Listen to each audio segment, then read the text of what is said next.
Buenos dias, good morning. My name is Victoria Navarro Benavides, and I am honored to be here with you today. I'm sorry that I'm not there in person, but I trust that you are with a panel full of powerful women who are going to not only be a resource, but also of inspiration to you as you consider or are beginning your pathway to the doctorate.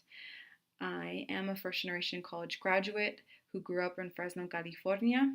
Fresno is like many other spaces in the United States in the sense that it has a large number of working class community members, folks of color who are really trying to survive without the material and emotional resources that they need to have quality lives. I grew up with two parents who had experience working in the fields, picking fruits and vegetables as they were children and into their adulthood. And I was the first in my family to learn about college. And then I was the first in my family to go to college.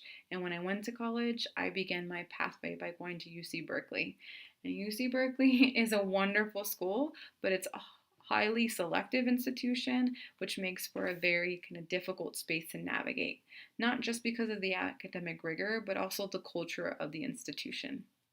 As a little Chicana from Fresno going to Berkeley, I often felt lost.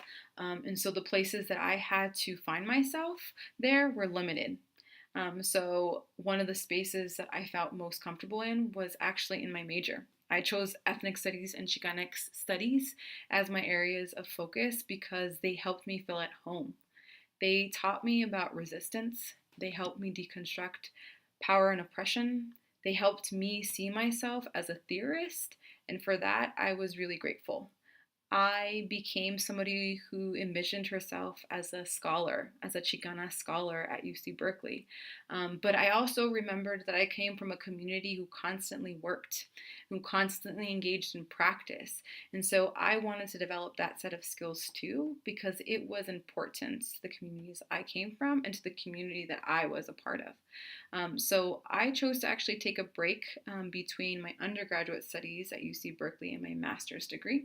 And I worked for a nonprofit, a social justice nonprofit. And that's where I learned that social justice is actually actions and that it's practice. And that while I could understand how to deconstruct power and oppression, that it was equally, if not more important, that I understand how to engage in actions that disrupted oppression, that shifted power dynamics, that reasserted that communities of color, that LGBTQ queer communities deserved spaces and deserved access to resources. Taking that experience in the nonprofit, I chose to go to a teaching institution for my master's degree, and that's where I got to sit and learn alongside folks who were committed to becoming practitioners in the field of student affairs. And so that refined my ability to advise and support students. In doing so, I learned that I could be an advisor who actually welcomed in students' critical understandings of their culture and their identity into my sessions, and to utilize their culture and identities as assets, as tools to help them navigate university spaces. And that skill is something that I not only gained at a teaching institution, but I also have refined in my current role at a Research One, working as a first generation college student advocate and coordinator with programs at the University of Arizona. So, to get back to kind of my scholarly side, I am a doctoral candidate, as I said, so that means I am dissertating right now. And quite honestly, throughout my path in my doctoral studies, the PhD specifically, my practitioner side hasn't really always been welcomed. In fact, I have been encouraged to forefront my scholarly thinking and ideas and to kind of put to the backdrop my practitioner experience. And that has been difficult for me.